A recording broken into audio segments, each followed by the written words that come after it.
Many different decks have different interpretations, and as many people as they are, there's that many different interpretations.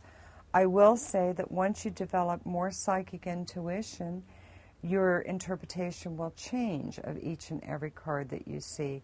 Every year I grow more, every year I learn more. So the interpretations change a bit. Some of the standard deck, like the Waite deck, are more of an academic deck. It's more of a study deck.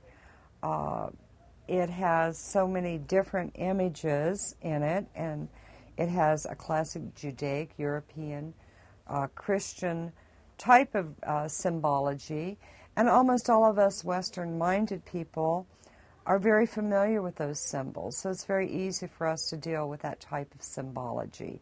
Symbols are everything in our conscious being, everything. Just like the playing cards, pretty regular, but we've got these with the little angel interpretations. But if you were to just look at those 4 images, spades, hearts, clubs, and diamonds, there's going to be a resonant energy, just like when you see a stop sign, just that symbol, you know to stop. Red light, green light, yellow light. So it's very similar in the symbology of the Western. However, in the Native American traditions and decks, we're going to have a whole different type of symbology. This particular deck that I'm very fond of, this was put together by a wonderful Native American man and his wife. And the images, of course, are very near and dear to my heart, as I've been with many elders and studied some of these medicines. They're more of nature, some of the symbology of the different nations. For instance, the Sundance card. A lot of people have seen the images on TV of these natives sacrificing.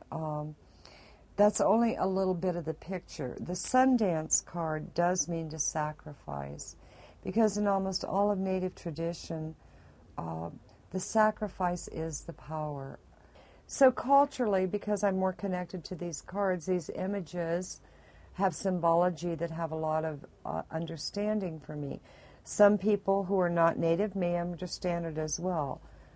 This is the honor card, and you can see in the past they are sitting in a session of honor with each other. There's a great chieftain there. So the symbology to me is to always keep my honor. The Spiritualist card.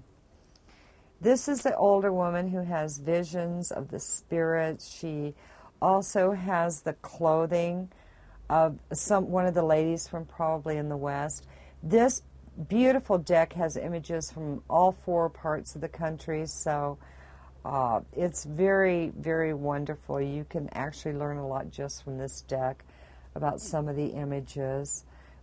As I said, the deck's 20 years old, so they're a little bit hard to see these days. The Harvest, what a wonderful one. This means it's not time to plant seed. It's not time to take care. It's time to go out and get your harvest. That means it's time to earn the reward of your fruit. Once again, Native Energies put together by Jamie Sams and David Carson. Once again, simple images, but anyone who follows this more Native American path, they connect to the animals and they have a deeper understanding of the animal kingdom, the nature kingdom. Even the dolphins are included as a totem in this particular deck. And speaking of dolphins, here we go. We're back to this wonderful, wonderful deck that has the images of the mermaids. Here we have, let yourself receive. Allow others to give you loving care. Receive without guilt or apologies. It's very hard to receive sometimes, a little bit harder than to give. This shows an image of one mermaid sitting by the lovely ocean, taking care of the other one's hair. So symbolic, very safe, very wonderful. I can't say enough how these images, for a person who just wants to develop their subconscious, are so intuitive and so nurturing.